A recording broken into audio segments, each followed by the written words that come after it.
Picture this. You're standing in the middle of a crowded room, voices rising around you in heated debate, accusations flying, emotions running high. Everyone expects you to respond, to defend yourself, to join the chaos. But instead, you do something that stops everyone in their tracks. You remain completely silent. Not the silence of weakness or fear, but the silence of profound inner strength. The silence that speaks louder than any words ever could.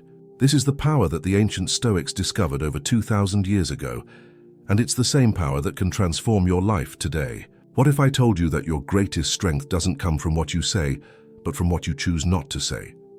What if the key to unshakable confidence and inner peace isn't found in defending every attack or proving every point, but in cultivating a silence so powerful that it commands respect without uttering a single word? Today we're going to explore how you can build the kind of inner fortress that the greatest minds in history relied upon, the kind of mental strength that makes you unbreakable in the face of any storm. You're about to discover why silence isn't just golden, it's revolutionary. The year was 161 AD, and Marcus Aurelius had just become the most powerful man in the known world. As Emperor of Rome, he commanded legions, controlled vast territories, and held the lives of millions in his hands. Yet when faced with personal attacks from senators who questioned his philosophical pursuits, when critics mocked him for spending time writing in his journal instead of focusing solely on military conquests, Marcus Aurelius did something that shocked the Roman political establishment. He said nothing. He didn't launch into lengthy defenses of his character. He didn't use his imperial power to silence his critics. He simply continued his work, continued his daily practice of Stoic philosophy, and let his actions speak for themselves. This wasn't weakness.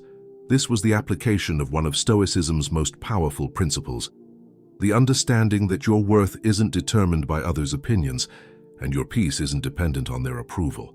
Marcus Aurelius understood something that most people never learn, that engaging with every criticism, responding to every attack, and defending every aspect of your character is not just exhausting, it's a form of slavery.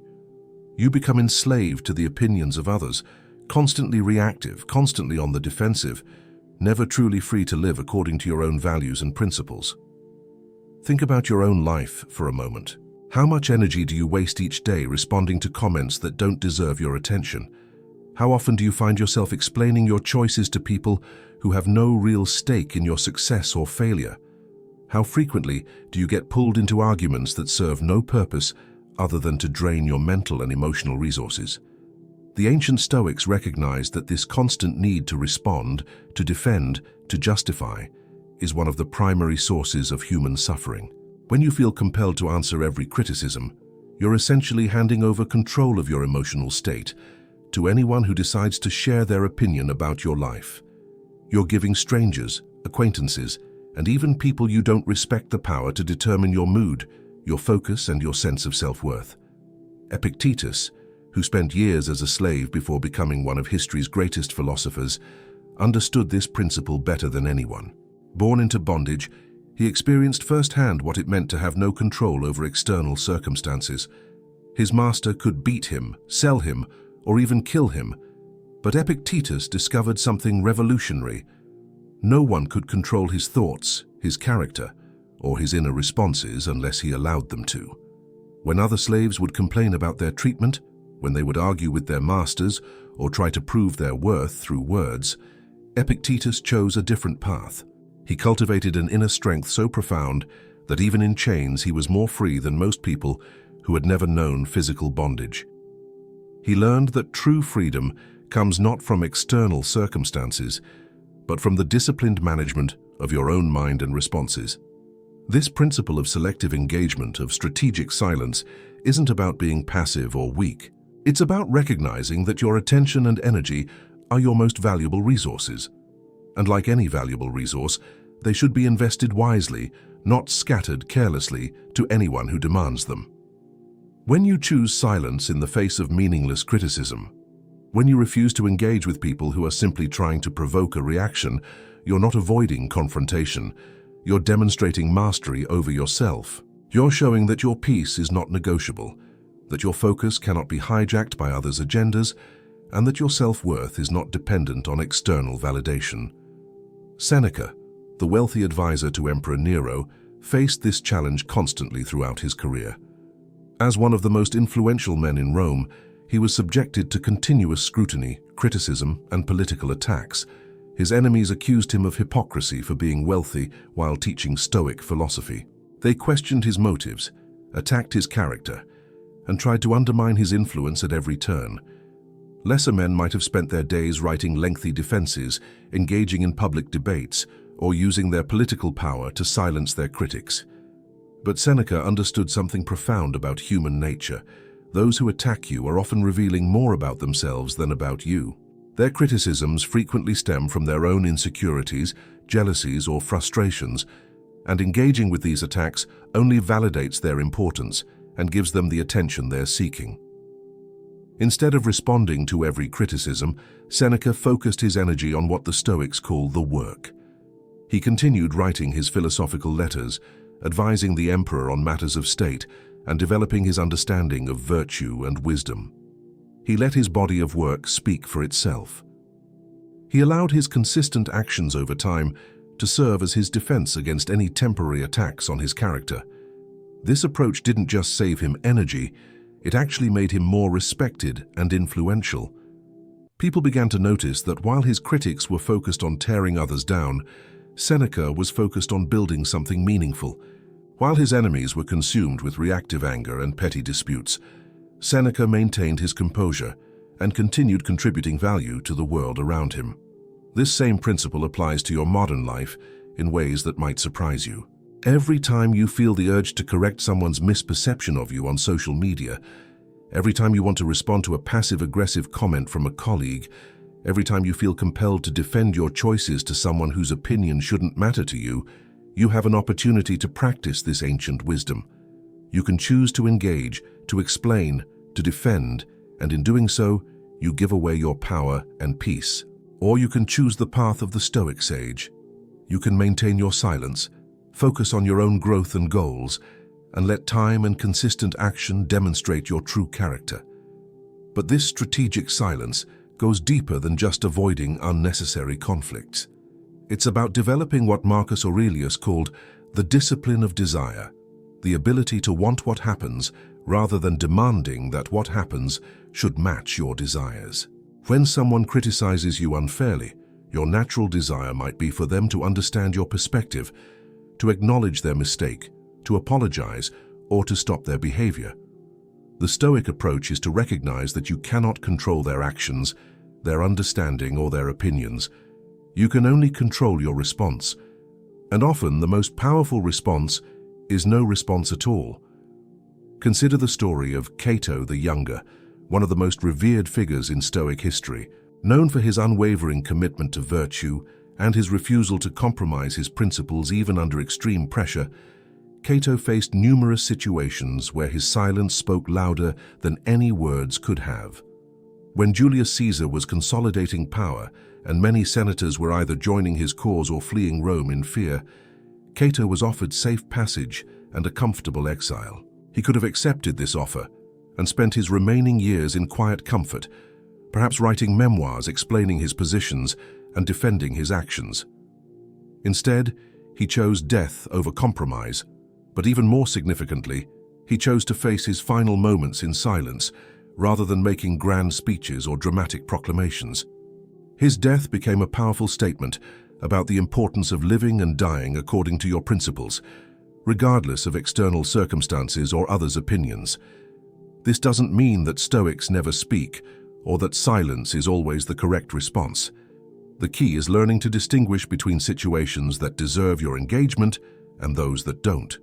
When you speak from a place of inner strength rather than reactive emotion, when your words serve a constructive purpose rather than just satisfying your ego's need to be right, when your communication moves a situation forward rather than just defending your position, then speaking can be the right choice. But this kind of purposeful communication is very different from the reactive, defensive, ego-driven responses that most people default to when they feel attacked or misunderstood. The Stoics taught that before speaking, you should ask yourself several questions. Will my words improve the situation? Am I speaking from wisdom or from wounded pride? Is this person genuinely interested in understanding, or are they simply trying to provoke a reaction? Will engaging in this conversation move me closer to my goals and values, or will it distract me from what truly matters? These questions help you distinguish between moments that call for engagement and moments that call for the profound strength of silence. Marcus Aurelius, in his personal journal that we now know as Meditations, wrote extensively about the power of controlling your responses to external events. He reminded himself daily that other people's actions and opinions were outside his control, and that his peace and happiness depended entirely on how he chose to respond to these externals. He wrote, "You have power over your mind, not outside events. Realize this, and you will find strength." This wasn't just philosophical theory for Marcus, it was practical wisdom that he applied daily as he dealt with rebellious provinces, political intrigue, family tragedies, and the enormous pressures of leading an empire. When barbarian tribes attacked Roman territories, Marcus didn't respond with emotional outbursts or reactive anger. He calmly assessed the situation, made strategic decisions, and took appropriate action. When political enemies spread rumors about him or questioned his decisions, he didn't waste time and energy defending himself in the Senate. He focused on governing effectively and let his results speak for themselves. When personal tragedies struck his family, including the deaths of several of his children, he grieved privately but continued to fulfill his duties as emperor. He understood that his emotional reactions, while natural and human, were his responsibility to manage, and that his position required him to maintain stability and clarity regardless of external circumstances. This principle of inner strength manifesting as selective silence has profound implications for how you handle modern challenges. Think about the last time someone said something that really bothered you. Maybe it was a criticism of your work, a comment about your appearance, a questioning of your decisions, or an attack on your character. What was your first impulse? Most people immediately feel the need to respond, to correct the record, to defend themselves, to prove the other person wrong. But what if instead of immediately reacting, you paused and asked yourself the Stoic questions? Is this person's opinion important to my actual goals and values? Will responding to this criticism move my life in a positive direction? Am I considering a response because it would genuinely help the situation, or because my ego is wounded and wants to fight back? Epictetus taught his students that they always have a choice in how they respond to external events, and that this choice is where their true power lies. He used the analogy of an actor in a play. You don't get to choose what role you're assigned, but you do get to choose how well you play that role. If you're cast as a poor person, you can play that role with dignity. If you're cast as a wealthy person, you can play that role without arrogance. If you're cast as someone who faces criticism and attacks, you can play that role with grace and strength rather than reactive defensiveness. This doesn't mean becoming a doormat or allowing people to treat you poorly without consequences. It means choosing your battles wisely and responding from a place of strength rather than weakness. Sometimes the strongest response to an attack is to completely ignore it and continue focusing on your goals. Sometimes it's to address the situation calmly and directly without emotional reactivity. And sometimes it's to remove yourself from environments or relationships where you're constantly under attack. The key is that your response should be chosen deliberately, based on your values and long-term objectives, rather than driven by immediate emotional reactions. Seneca wrote extensively about this principle in his letters to his friend Lucilius. He advised that before responding to any provocation, you should first examine your own motivations. Are you responding because it's the right thing to do, or because your pride has been wounded? Are you seeking to educate and improve the situation, or are you simply trying to prove that you're right? Are your words likely to create understanding and progress, or will they just escalate conflict and waste everyone's time? These questions help you distinguish between responses that come from wisdom and strength versus those that come from ego and reactivity. The practical application of this wisdom in your daily life can be transformative. When a coworker makes a snide comment about your project, instead of immediately defending yourself or making a counterattack, You can pause and consider whether this person's opinion actually matters to your success. When someone on social media disagrees with something you've posted, instead of getting drawn into a lengthy debate that will convince no one and waste your time, you can simply let their comment stand without response. When a family member criticizes your life choices, instead of launching into a detailed explanation of your reasoning, you can acknowledge their concern briefly and then change the subject. This approach doesn't just save you energy and stress, it actually makes you more respected and influential over time. People begin to notice that you're not easily rattled, that you don't get drawn into petty conflicts, and that you maintain your composure even under pressure. They start to see you as someone who is focused on important things, rather than distracted by every minor criticism or disagreement. Your silence in the face of attacks becomes a demonstration of your inner strength, and this strength naturally commands respect from others. Marcus Aurelius understood that leadership, whether of an empire or of your own life, requires this kind of disciplined non-reactivity. He wrote, "The best revenge is not to be like your enemy."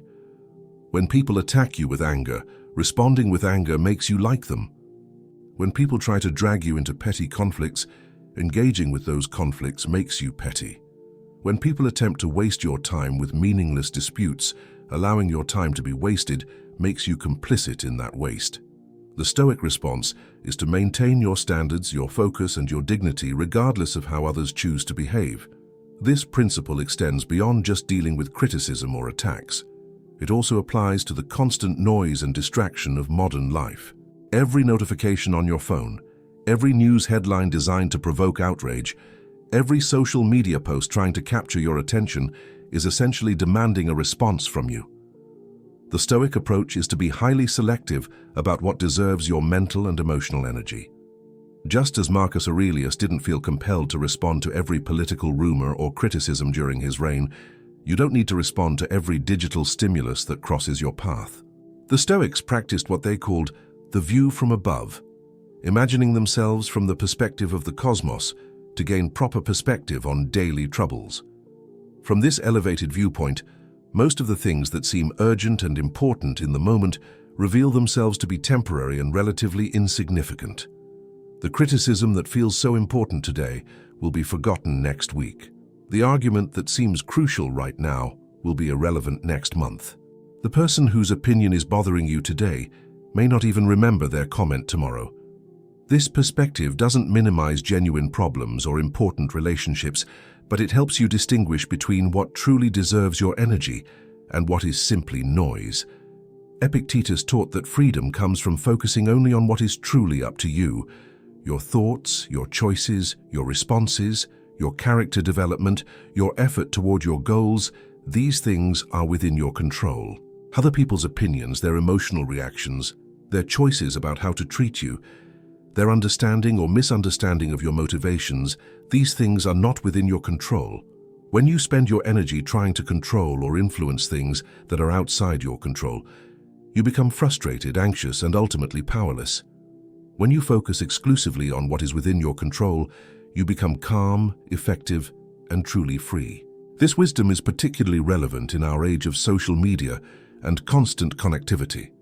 Every platform is designed to encourage reactive engagement, to pull you into debates and conflicts, to make you feel that your voice must be heard on every topic, and your opinion must be shared in response to every controversy.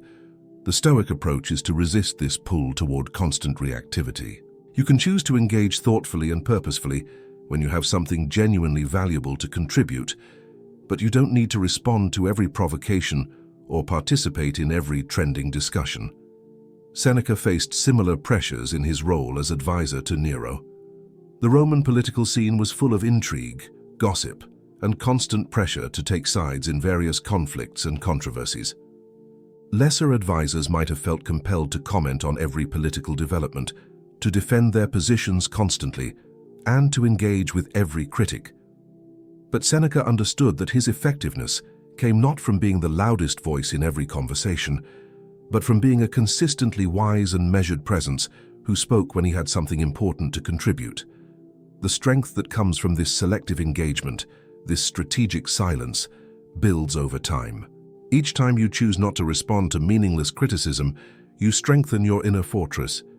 Each time you refuse to be drawn into petty conflicts, you demonstrate to yourself and others that your peace is not negotiable.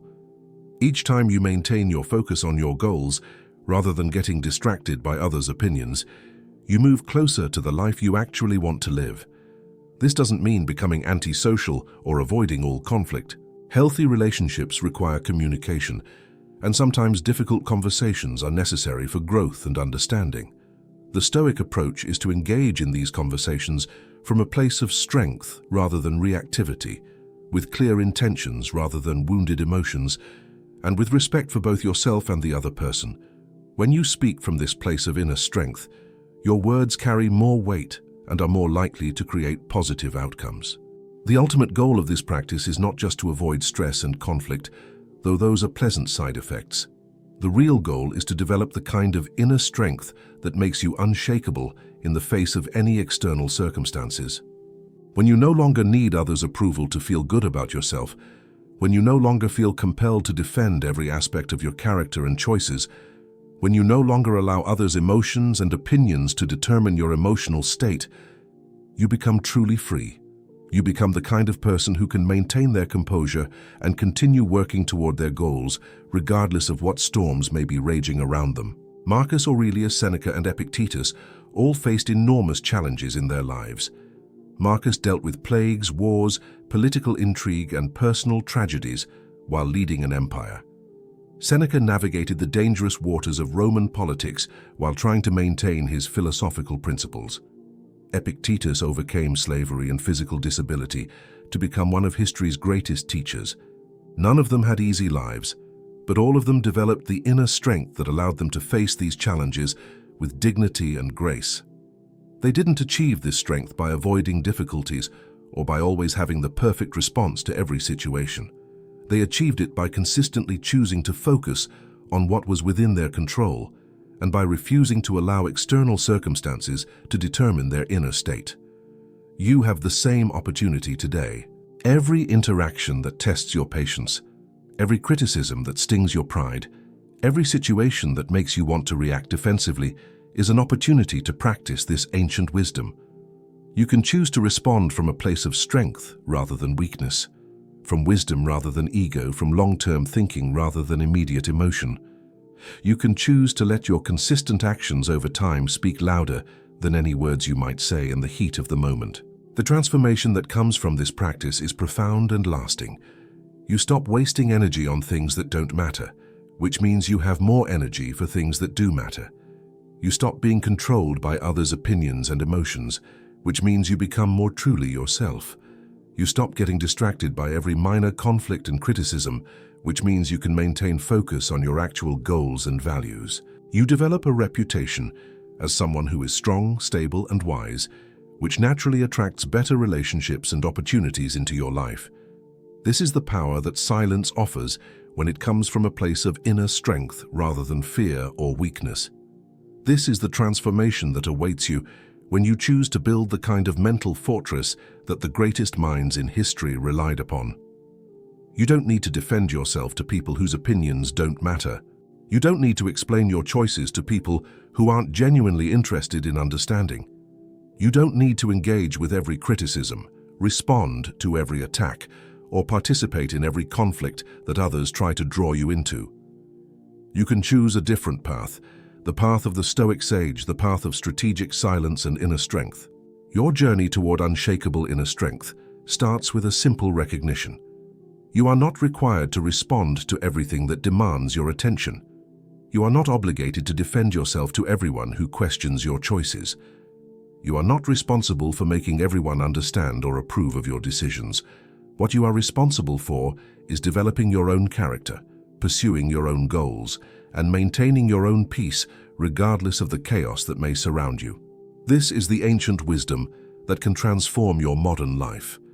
The timeless truth that can set you free from the endless cycle of reaction and defense that keeps so many people trapped in frustration and anxiety.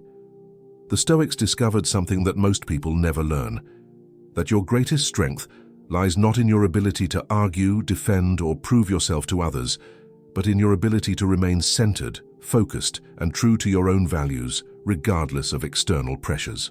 When you master this ability, when you develop this inner fortress of strength and wisdom, you become truly unstoppable. Not because you can overcome every external obstacle, but because no external obstacle can overcome you. This is the promise of Stoic philosophy, and it's the transformation that awaits you when you choose to let silence do the talking and build the unshakable strength that lies within you. The ancient wisdom is here, waiting for you to apply it. The only question is, are you ready to begin this transformation today? Share your thoughts in the comments below about how you plan to implement these Stoic principles in your own life. And remember that every moment of silence chosen from strength rather than reactivity is a step toward the person you were meant to become.